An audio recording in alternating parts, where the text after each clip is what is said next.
Welcome to our channel Holy Bible, the Book of Life Hindi official. हमारे video प्रतिदिन प्राप्त करने के लिए कृपया हमारे चैनल को सब्सक्राइब करें और नोटिफिकेशन आइकॉन भी दबाएं।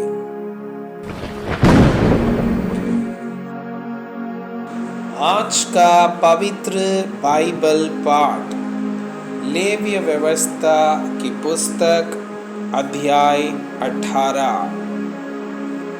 वर्जित यौन संबंध।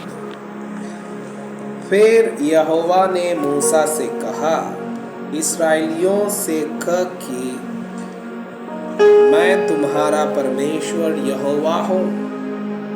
तुम मिस्र देश के कामों के अनुसार जिसमें तुम रहते थे न करना, और कानान देश के कामों के अनुसार भी जहाँ मैं तुम्हें ले चलता हूँ न करना, और न उन देशों की विधियों पर चलना।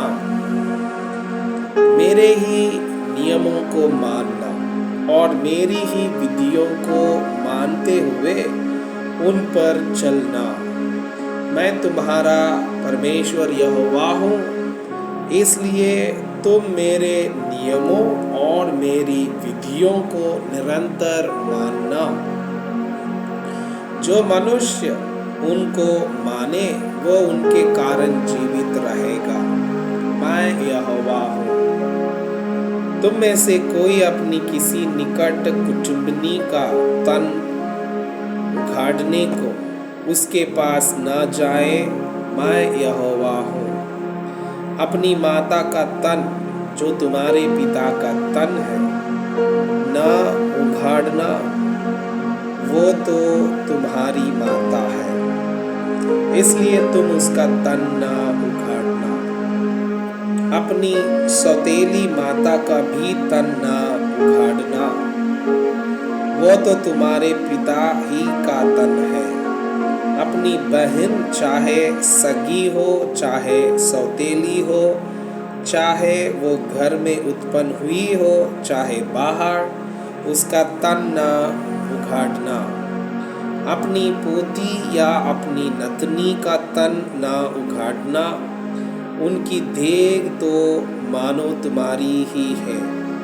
तुम्हारी सौतेली बहन जो तुम्हारे पिता से उत्पन्न हुई वो तुम्हारी बहन है, इस कारण उसका तन न उखाड़ना। अपनी फूफी का तन न उखाड़ना, वो तो तुम्हारे पिता की निकट कुटुंबनी है। अपनी मौसी का तन न उखाड़ना, क्योंकि वो तुम्हारी माता की निकट कुटुंबनी है। अपने चाचा का तन न उखाड़ना, अर्थात उसकी स्त्री के पास न जाना, वो तो तुम्हारी चाची है। अपनी बहू का तन न उखाड़ना, वो तो तुम्हारे बेटे की स्त्री है, इस कारण तुम उसका तन न उखाड़ना। अपनी भौजी का तन न उखाड़ना, वो तो तुम्हारे भाई ही का तन है। किसी स्त्री और उसकी बेटी दोनों का तन न उखाड़ना, और उसकी पोती को या उसकी नतनी को अपनी स्त्री करके उसका तन न उखाड़ना। वे तो निकट कुटुंबनी है, ऐसा करना महापाप है। और अपनी स्त्री की बहन को भी अपनी स्त्री करके उसकी सौत ना करना कि पहली के जीवित रहते हुए उसका तन भी उखाड़े। फिर जब तक कोई स्त्री अपने भूतु के कारण अशुद्ध रहे तब तक उसके पास उसका तन उखाड़ने को न जाना। फिर अपने भाई बंधु की स्त्री से कुकर्म करके अशुद्ध ना हो जाना। अपनी संतान में से किसी को मोलेक के लिए होम करके न चढ़ाना, और न अपने परमेश्वर के नाम को अपवित्र ठहराना। मैं यहोवा हूँ। स्त्री गमन की रीति से पुरुष गमन न करना वो तो घिनौना काम है।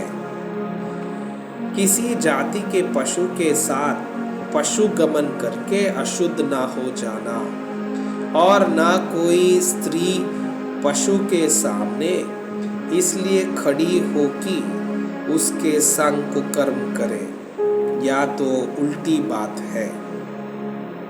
ऐसा कोई भी काम करके अशुद्ध ना हो जाना, क्योंकि जिन जातियों को मैं तुम्हारे आगे से निकालने पर हूँ वे ऐसे काम करके अशुद्ध हो गई है और उनका देश भी अशुद्ध हो गया है। इस कारण मैं उस पर उसके अधर्म का दंड देता हूँ और वो देश अपने निवासियों को उगल देता है। इस कारण तुम लोग मेरी विधियों और नियमों को निरंतर मानना, और चाहे देशी चाहे तुम्हारे बीच रहने वाला परदेशी हो, तुम में से कोई भी ऐसा घिनौना काम ना करे, क्योंकि ऐसे सब घिनौने कामों को उस देश के मनुष्य जो तुमसे पहले उसमें रहते थे वे करते आए हैं। इसी से वो देश अशुद्ध हो गया है। अब ऐसा ना हो कि जिस रीति से जो जाति तुमसे पहले उस देश में रहती थी उसको उसने उगल दिया, उसी रीति जब तुम उसको अशुद्ध करो तो वो तुमको भी उगल दे।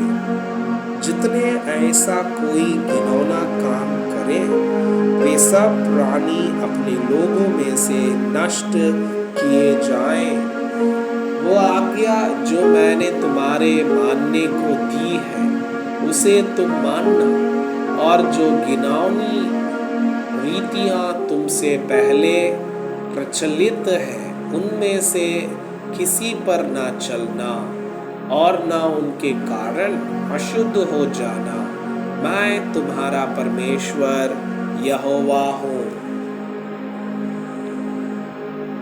मैं आपसे यह अनुरोध करता हूँ कि कृपया आज का बाइबल पाठ को अध्ययन करें और जिन वचनों के द्वारा आप प्रभावित हुए उसे अपनी कॉपी में लिखें और आज दिन भर इस वचनों को अपने जीवन में अभ्यास करें। परमेश्वर चाहता है कि आप उनके समान सिद्ध और पवित्र बन जाएं।